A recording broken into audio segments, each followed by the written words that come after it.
Tutto pronto per la seconda corsa, 4 anni vincitori di 5.000 euro in carriera, uno formidabile CAF, 2 DJ Masi, 4 Fabrizio Vernice, 5 Lioness Bar, 6 Flick LL, 7 Fragoroso Gall, 8 Freeloader Cis, 9 Fiammingo, 10 Frozen Alan, 11 Friulano Jet. Macchina che ha raccolto i partecipanti, si prepara al lancio.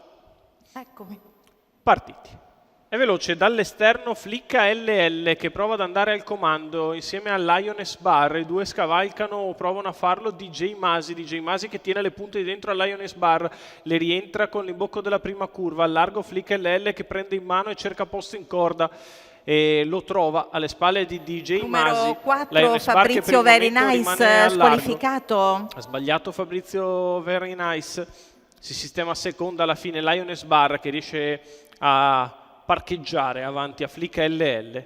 Quarta posizione per Formidabile CAF che precede Fragoroso Gall, 29,8 per il completamento dei primi 400 metri di corsa. DJ Masi al comando nei confronti di Lioness Bar, Flicka LL, Formidabile CAF. Provano a intervenire ora coloro che sono partiti piano. Dalla seconda fila si muove Frozen Alan allo scoperto, trascinandosi Freeloader Cis. Davanti alle tribune DJ Masi in controllo, arriva con decisione Frozen Alan al suo esterno, completamento degli 800 metri in 1:1:6. DJ Masi controlla Frozen Alan, la quale arriva al salchi del leader, poi Lioness Bar, quindi Flicka LL in quarta posizione con accanto Freeloader Cis, poi Formidabile CAF, chilometro in 1:16:9.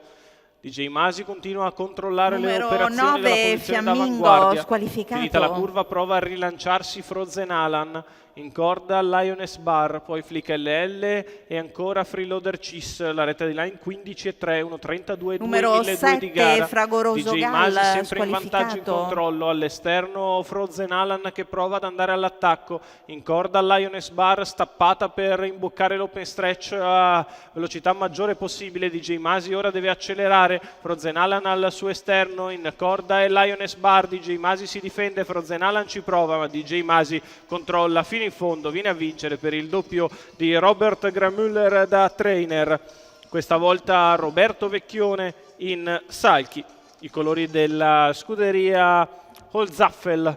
Successo in coast to coast per DJ Masi, tutto facile per il figlio di Muscle Massive, trasferta molto centrata quella di Robert Gramüller che dalla Germania coglie 2 primi posti. Seconda Frozen Alan corre bene, al terzo posto l'appostata Lioness Bar, vittoria di DJ Masi, Roberto Vecchione e Robert Gramüller, la scuderia Holzaffel.